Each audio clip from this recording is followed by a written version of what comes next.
Hey everyone, today we're talking DACs. In a previous video I had mentioned that I had one of these Amazon Basics convenience DACs, and I use this DAC to get audio from an older TV that doesn't have analog out into a 2-channel amplifier to get better sound on some bookshelf speakers in a spare room. This Amazon DAC comes in just under $20 and it's pretty basic, and you have an optical and a coaxial input, a micro USB for power, right and left analog out, and a small LED which I cover with black tape because it's pretty bright and gets pretty annoying at nighttime.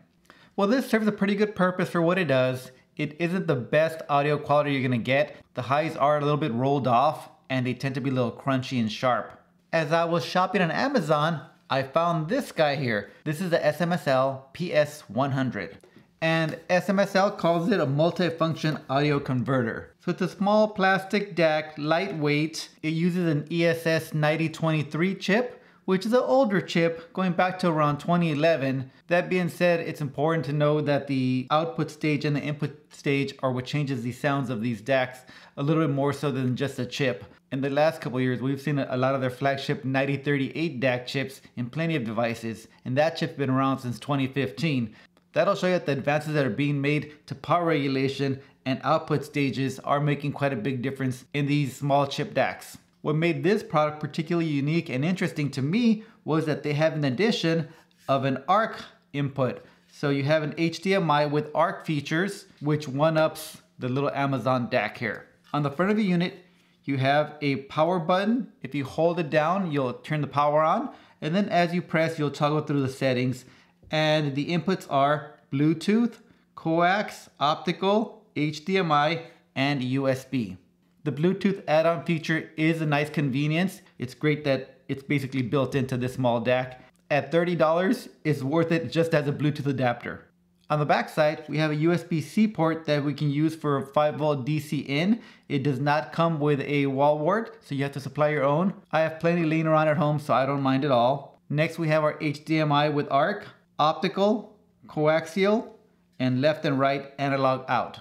The first thing I tested was the HDMI ARC. I connected my TV to the PS100 via the HDMI ARC, analogs out to my preamp, from my preamp to my amp. Once you do plug in the HDMI ARC, you do want to go into your TV settings and make sure you have ARC activated as well as CEC. CEC will allow you to use your TV remote control to turn the volume up and down, essentially making this a digital preamp. I tested the unit by turning the TV on and off to see if it would retain memory of the volume setting, and that it does do. It will retain the last setting on your volume so you don't get that big jump in volume if you were directly to connect this unit to a power amp. One downside with HDMI ARC, and this is TV dependent, is if your TV has a sleep mode and the screen goes to sleep, the audio also gets shut down to the DAC so your music stops, which isn't the case with the optical out.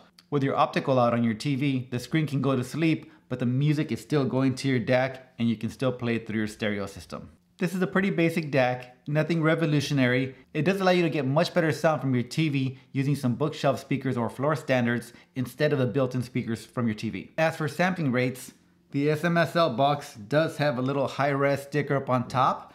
And an issue that arises with that is that while the DAC chip in this DAC is capable of 24/196, most TVs are going to downsample that to give you 16-bit 48K.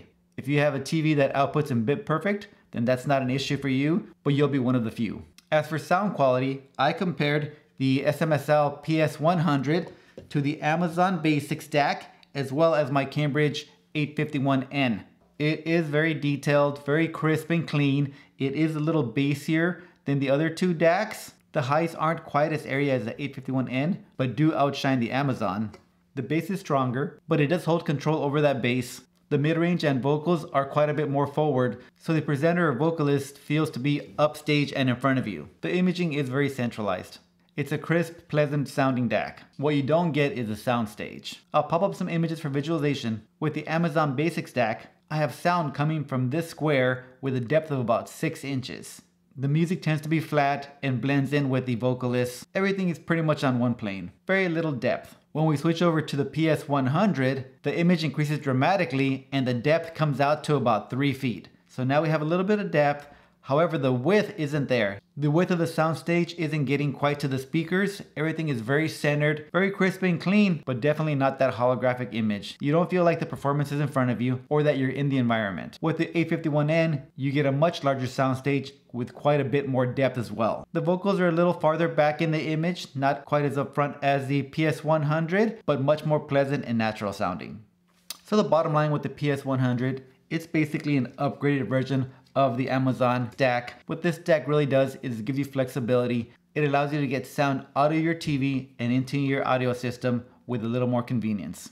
And again, the Bluetooth feature is another plus. For $30, I highly recommend it. This is not an audiophile DAC. If you were thinking about this unit for music, I'd steer you to the direction of the Topping E30 Mark II, which is going to be much closer to the Cambridge 851N. Now I'll show you some test clips. I normalize the volume on the 3 DACs with a 1 kHz test tone. The Cambridge has a full 2 volts output, so the volume on the preamp is set to 24.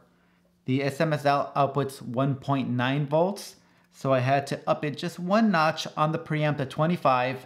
Amazon doesn't list the voltage output on this DAC, but I was getting 8 dB less sound out of this, so I had to increase the volume on the preamp to 32.